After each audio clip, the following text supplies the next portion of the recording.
This video is dedicated to the development and distribution of knowledge. The ideas discussed in this video are not my own. The article I'll be reading was written by Grant Smith. You can find his website, blog posts, and free ebooks in the description below. Grant's first book is a precursor to this article. If you haven't read it, this article may not make much sense at all. It's important to note that the knowledge base surrounding vitamin A is expanding and changing rapidly at the moment. Grant's recommendations and ideas may have changed from the time this article was written and the time at which you're reading it.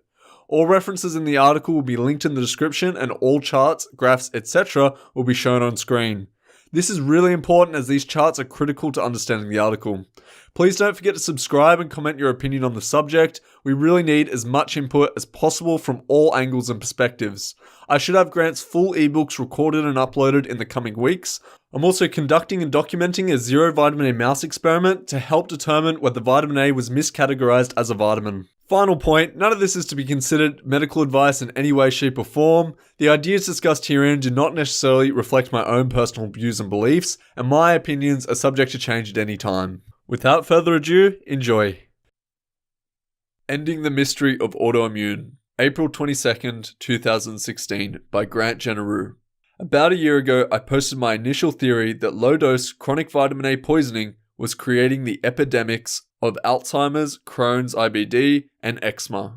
That blog post was so long and rambling, I doubt that many people even bothered to read it. Of course, there was a bit of, quote, just some wacko on the internet making absurd claims, unquote, sounding tone to it. After all, the entire gist of that theory was admittedly pretty crazy. Nonetheless, I was reasonably confident in making those assertions. Now, after a year of more investigation, I have no doubt whatsoever about it. But to have any credibility, I need to fully recover from my eczema condition before posting this update. It has taken a long time for me to make that complete recovery, and there have been a few setbacks along the way. The biggest challenge has been going through another cold, dry winter here in Alberta. Not only have I now fully recovered from my eczema, but I have also seen other significant improvements in my overall health too. More importantly, this extra time has allowed me to learn more, to put together more information, and to gain a much better understanding of the real mechanisms of these diseases. Lastly, I wanted to have gone on a near zero vitamin A diet for at least a year and a half too. What I've learned is quite surprising, and will probably still be almost downright unbelievable for many people. Nevertheless, the truth is what the truth is. Therefore, this is mostly a good news story. It should be a majorly good news story for anyone afflicted with these diseases. It's also a wee bit of bad news story at the same time too. That's because once you understand the mechanism of these diseases, you'll see that it is going to take a long time to recover from them. The scope and magnitude of the devastation to the body's cells and organs could be enormous, and it is simply going to take a long time to allow the body to recover and repair itself. Therefore, no magic pill is going to cure you, but making a significant diet change probably will. Quote, if a sick person is fed, one feeds the disease. Hypocrisy, unquote. The first stage in recovering from these diseases is that you need to immediately stop poisoning yourself. The second stage is to give your body the time it needs to heal itself. Even though you won't experience a full recovery right away, you should experience at least some improvement by the first 3 to 4 weeks, assuming you take this very seriously. With that, let's move on to other good news aspects of the story. The good news is that these diseases are not at all what we've been told they are. They are not some incurable, remainder of life disease condition. The human body is not some weak, feeble machine that is prone to self-destruction like this. These diseases, the autoimmune diseases of Crohn's, colitis, lupus, eczema, MS, psoriasis, asthma, arthritis, diabetes, celiac, Sjögren's, vitiligo, and others are indeed rooted in vitamin A poisoning. These are not some spontaneously occurring or just random bad luck diseases. That ridiculous concept is entirely wrong. They are completely not the result of a defective immune system either. They are auto-poisonings that cause the immune system to respond in the way it does. The only bad luck part here is that you probably live in a Western country that has fortified its national milk and dairy products with the very chemical that causes these diseases. Somehow modern medicine has ignored what Hippocrates knew all too well some 2,500 years ago. Quote, it is thus with regard to the disease called sacred, it appears to me to be nowise more sacred than other diseases, but has a natural cause from which it originates like other affections. Men regard its nature and causes as divine from ignorance and wonder, because it is not at all like to other diseases. And this notion of its divinity is kept up by their inability to comprehend it, and the simplicity of the mode by which it is cured. Hippocrates on the sacred disease, end quote. There's more good news here too. Many of the chronic, thought to be brain diseases are also manifestations of chronic vitamin A poisoning. These include autism, Alzheimer's, ADHD, many cases of anxiety, chronic depression, and very likely schizophrenia too. Additionally, this same poisoning is the very root cause of many incidences of kidney disease and non-alcoholic liver disease too. It is also a very significant factor causing obesity. It is most certainly also the very root cause of cataracts. Now, any reasonable person should assume that claiming that this long list of diseases as being caused by one common poisoning is completely absurd. I fully understand how absurd sounding these claims must be. On the other hand, it is not at all absurd sounding after you learn that this one chemical is indeed capable of poisoning every single cell in the human body. Additionally, whatever is causing these diseases, it has to be something amazingly ubiquitous in our environment. This is no ordinary poisoning either. This poisoning is a doozy because it very slowly poisons the entire body and thereby starts to destroy nearly every tissue in the body. Moreover, it coerces the ever-powerful immune system into destroying the body too. They're said to be defective autoimmune response. The key to understanding all of this is the fact that all tissues associated with the chronic diseases, the thought to be diseases of aging, and the believed to be diseases of childhood, are all diseases of the stratified epithelial and endothelial tissues. Therefore, a gastroenterologist is dealing with the same tissue type, structure, as an ophthalmologist, and so is the dermatologist, the cardiologist, and the nephrologist, etc. The organ, the location of the disease, the gut, the eye, the skin, or the kidney, etc. is irrelevant. The various named medical specialities are all attempting to treat the same tissue structure. It's the stratified epithelium with its all-critical basal membrane. The subsequent downstream consequence of the body's attempted defense of this endless destruction leads to bone loss, osteoporosis, and that directly leads to a long-term disruption in the balance of blood chemistry, resulting in chronic ischemic damage in the brain. Obesity is another defensive action taken by the body in trying to protect you from this self-destruction of the epithelium. The takeaway here is that the chronic diseases of the inner ear, eyes, lungs, skin, GI tract, kidneys, pancreas, diabetes, liver, nose, throat, reproductive tissues, cardiovascular, myelin sheath lining the nerves, MS, and all tissues with cilia, such as the ovaries, etc., are all epithelial diseases. It's a slow and chronic apparent self-destruction of this type of tissue. But it is not some mysterious self-destruction going on. It is a slow poisoning. Surprisingly, there is only one food-based poison known to medical science that can even possibly be causing it. There is a ton of medical research proving this fact, and it has been proven beyond any doubt. Therefore, this is not just a theory. Paradoxically, it is also believed to be proven that a shortage of vitamin A causes the very same destruction of the stratified epithelial and endothelial tissues. Would it not be fascinating to find out why we have this striking paradox? I'll publish a follow-up post on how the early researchers completely botched it. The studies proving the consequences of vitamin A deficiency showed nothing other than the incredible toxicity of vitamin A. These early researchers made some tragic mistakes, and the resulting consequences of those mistakes is the outrageous rates of chronic disease we now face in the developed countries. Poisonings? Using the term poisonings might be somewhat dramatic sounding too. However, I have no intention of being dramatic sounding. I'm just calling it for what it is. Once you consider the geographic and national clustering of these diseases, there's no question that they are poisonings. Nonetheless, to be less dramatic sounding, let's just use the term abnormally underlying conditions. Secondly, once you understand that these diseases are not normal in the human body, then it is easy to consider that it is some abnormally underlying conditions causing them. When these underlying conditions persist, the diseases develop. The only difficult aspect in understanding that these diseases are indeed poisonings is the extended time frames involved. We are usually talking about decades of time. Basically speaking,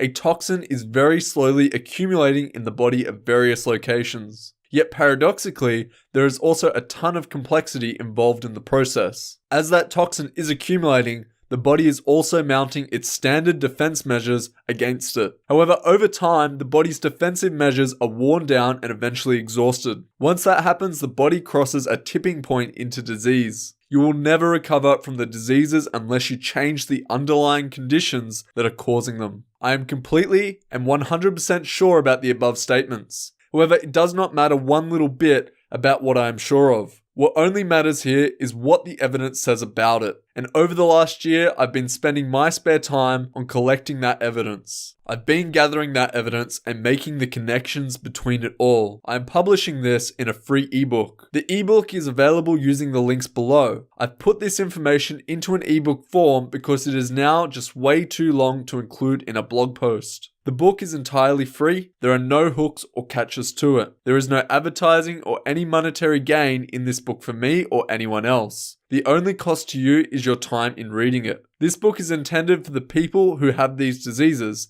and for their families. Here's the download link, extinguishingthefiresofhell.pdf. You can freely share this ebook with anyone, including your doctor, and I highly encourage you to do that. However, I don't expect much of a positive reaction from doctors on this topic for several reasons. Firstly, it would take an incredibly brave doctor to follow this evidence to its logical conclusions. Secondly, most doctors have more or less had their hands tied. For many physicians, they cannot be recommending a diet change to treat diseases. Thirdly, medical science has been completely overanalyzing these conditions and have therefore missed the most obvious aspect to them. That is the fact that they are poisonings. Ironically, the key to understanding these diseases is not found by looking down through a microscope, but rather by looking at world maps. Moreover, in the near term, we are far more interested in knowing what is poisoning us rather than knowing the exact microbiology of how it is poisoning us. Of course, the microbiology aspects of this poisoning are of huge scientific and academic interest. It will give us a much better understanding of how the body really works, and importantly, the information needed to develop the right treatment and antidotes. Therefore, a good chunk of my investigation was focused on proving that these diseases are poisonings and exactly what poison is responsible for them. The critical information you need to know is that the rates of these diseases in North America and selected other industrialized countries are a staggering 50 to 400 times higher than compared to the non-industrialized ones. When you stop and really think about it, there is only one plausible explanation as to why and how this has happened. Quite simply, it is because these diseases are poisonings. From that basic understanding, then the next question you need to ask is what known potential toxins in our common foods even have the capability of causing these diseases? The rather shocking answer to that question is that there is only one substance known to medical science that can do so. That chemical is vitamin A. On the one hand, it is just that straightforward. Yet on the other hand, it is a very tricky and almost devious poisoning that slowly sneaks up on us. For most adults, it usually takes decades. Sadly, kids are not so lucky because they are far more susceptible. Naturally, I welcome any and all feedback. More than that, I invite anyone to try to challenge this finding. But please do it publicly here on this blog or anywhere else. All I'll ask is that you use your real name and job title when doing so. I'm just asking you to please go on public record as having refuted this theory.